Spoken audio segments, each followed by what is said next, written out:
Greetings and hello there, everybody. It's me. You know who I am. Your favorite Star Wars dad, Nooch. Too good. That's me. And today we're talking about what should be or what might be or what should you choose as your starter or first beginner and big fleets in Star Wars Galaxy of Heroes. You know, we're all trying to get ahead in Fleet Arena. We're trying to push forward to the top of Fleet Arena as fast as we can in this game and to stay there in order to maintain our crystal income and keep good things going on our rosters with all those crystals flowing in daily from Fleet Arena. What you're looking at right now is kind of the classic view. This is what we viewed for a long time as your starter fleet in the game. No matter what the situation was, well, I would say if you weren't buying a Hyperdrive bundle, this was going to be your starter fleet as a free-to-play player. The Geo ships are really easy to farm, along with TIE Fighter, the TIE Bomber, the TIE Fighter Advanced, or I can never remember what Darth Vader's TIE. I think it's TIE Fighter Advanced, but anyway, this was kind of your starting fleet. The Executrix up top. You got the Executrix given to you. The Geos are pretty easy to farm. These other ships are pretty easy to farm. And it kind of got you pushing a little bit of the way toward Executor with the TIE Bomber and the TIE Advanced down there. But, you know, I think this is gone. I think that this Geo fleet as your starter fleet is gone. And by the way, it would also lead you into a Malevolence fleet as your first big, you know, Malevolence and Negotiator. But I just think this whole idea has disappeared from Star Wars Galaxy of Heroes. And I have seen some of these fleets in my Fleet Arena as I started my new account, my new free-to-play account.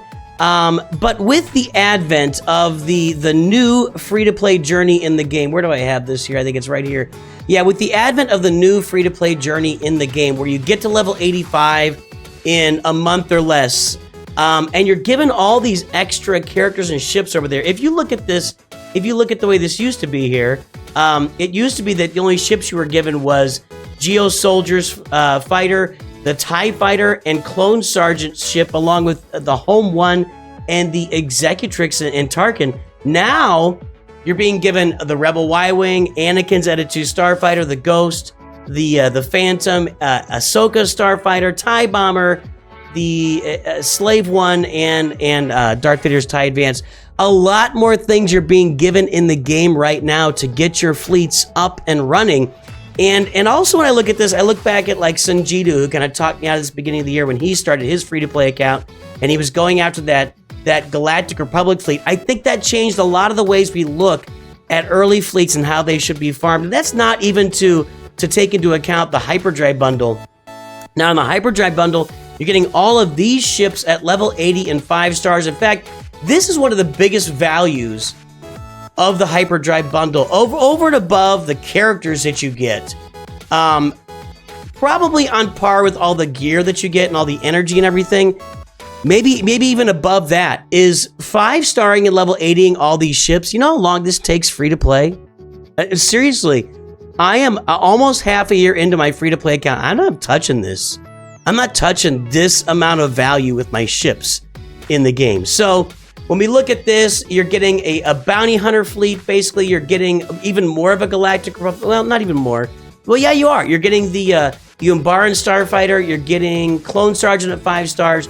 You're getting a Home One fleet. You're getting a lot more fleet bang for your buck, and getting those capital ships up there, which you actually kind of get those anyway. But with the Hyperdrive bundle changes, with the way the new or the early game changes have come about, I think it's changed the way we start these starter fleets. And I think the first way we can look at those fleets changing is with the Executrix. You know, we've got the Executrix here with these bounty hunter ships, and yeah, Houndstooth and Razor Crest are not included in there, so we can take those out. You know, we could switch this up a little bit. Let me go ahead and pull them out here. We pull out that and pull out that, and we put these two in the starting lineup.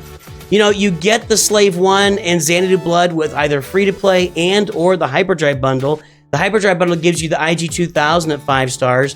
You do have to farm the Houndstooth. You do have to farm the Razor Crest in the Fleet Arena store. But the thing about this is that this is clearly a path to get you to the Executor, which requires all of these ships, and this is your final fleet for Executor with that starting lineup I had in there previously. But this fleet works really well for you in Fleet Arena. In the early game, using the Executrix up top with these bounty hunter ships to the left, as you farm your bounty hunter ships and TIE Bomber and TIE Advanced and TIE Fighter on your way toward the Executor, you can use these bounty hunter ships in Fleet Arena to do some really nice things. You can stay in the top 5 of Fleet Arena for a long time before, and then top 10 as that starts, even in the top 10 for a long time, getting daily crystals before you get the Executor done. So on your way to Executor, I'm going to say that getting these ships, and if you look at the Hyperdrive bundle, the 3 ships in the starting lineup are in that at 5 stars level 80. And you'll have to farm the IG 2000 free to play there till you get free to play. But you know, there's farming involved no matter how you do it. You need to get the Hyperdrive bundle. You got to get 6 and 7 stars in these things. But this is a legitimate early game fleet for you on your roster to climb Fleet Arena on your way to the Executor. But with that said, here is a secondary, legitimate early game fleet that you can farm on your way to the Executor. If we look at the Hyperdrive bundle, all of these ships, including Plo Koon down here, he's kind of on the, right in this little, this is Plo Koon, I promise.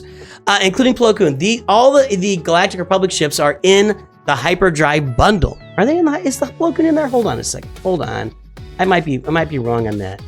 Plo Koon's not in the Hyperdrive, I apologize, but Clone Sergeant, Ahsoka, Umbaran Starfighter, and Anakin's Editu Starfighter are in the Hyperdrive bundle. So I apologize. Plo Koon is not, and then the Houndstooth again is not. The Houndstooth, of course, remaining to this day, 7 years after release, 8 years after release, I don't even know when it came out, the most important ship in the game. You just can't get past it. It plugs into this early Galactic Republic fleet where you're using Mace Windu's Endurance as your main fleet. And just to prove this point, I have been in the top, well, it was top 20 for a while. It was challenging because my Houndstooth is still only 6 stars at 23 weeks of playing free to play. But I have been in the top parts of my Fleet Arena earning crystals for quite some time now in Star Wars Galaxy of Heroes by farming this fleet. And you can look at Sanjita's free to play journey. He did the same thing. He farmed this fleet free to play with the Endurance in there. This is also a legitimate early game, free to play and Hyperdrive bundle farming legit way to stay in the top 10 to 15 of your Fleet Arena in the early game. With the idea, of course, that you are farming your way up to these ships right here. The Negotiator with General Kenobi, which I think I unlocked it at 21 or 22 weeks free to play. I'm in a pretty good guild. I'd say generally it's going to be half a year, 6 to 8 months for you to unlock Negotiator. If you get into a Geo Territory Battle guild, they're still doing Hoth Territory Battles on the light side. It's going to take a little while to unlock the Negotiator, but the Endurance works for you in the meantime. If you farm the Endurance ships, you're on your way to farming this Negotiator fleet, where you've got the Marauder down there in the starting lineup with Anakin's Editu Starfighter, the Y-Wing Starfighter. Again, Houndstooth will be there until you get the Executor, because it's just Houndstooth is so good. But the Y-Wing is amazing out there with Negotiator, and then of course the other Galactic Republic fleets as well. This fleet right here can kill the Executor. It can kill the Profundity. I think it can even, in some cases, counter Leviathan. Don't quote me on that. But this is the fleet that you are farming your way towards. This is the fleet you're farming your way towards if you start with that Endurance Galactic Republic fleet. We're going to talk about more of why you would farm your way towards some of these fleets in a moment. But let's look at the other fleet that you're farming your way towards, which is right here, the Executor. If you do the Bounty Hunter way, you're farming your way toward having the Executor in your lineup right here. This is Slave 1 down here, by the way. I promise it's Slave 1. It's just, you can't see it right now, but you are farming your way toward either this fleet, the Executor, or the Negotiator fleet. And I just believe that one of these two farming paths is going to be the right one for you. Now, which one is the right one for you? That's where the big question mark comes in. And we talk about the Executor. So let's start with the Executor since I've got it on the screen. Other things that you're going to get along your way toward the Executor. You farm bounty hunters to get Chewbacca. You farm your bounty hunter ships to get the Millennium Falcon. And so when you think about that, and you farm bounty hunter ships to get to the Finalizer. That's right. Chewbacca, Millennium Falcon, Finalizer. Am I leaving anything out? I probably am leaving something out here. I feel like that's the main things that you're farming up there on your way. You're also farming TIE Bomber, which is part of Sith Eternal, and Admiral Pieta is part of Sith Eternal.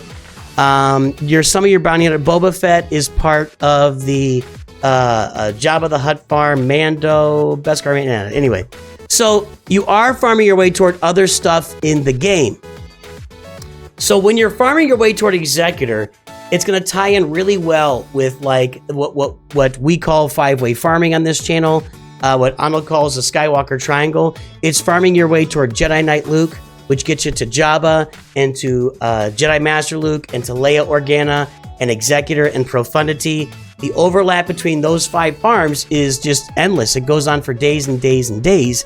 And so if you're farming the Executor, you're really farming your way towards that 5-way farming path. The Lukes, the Leias, the Jabbas, the OT stuff in the game.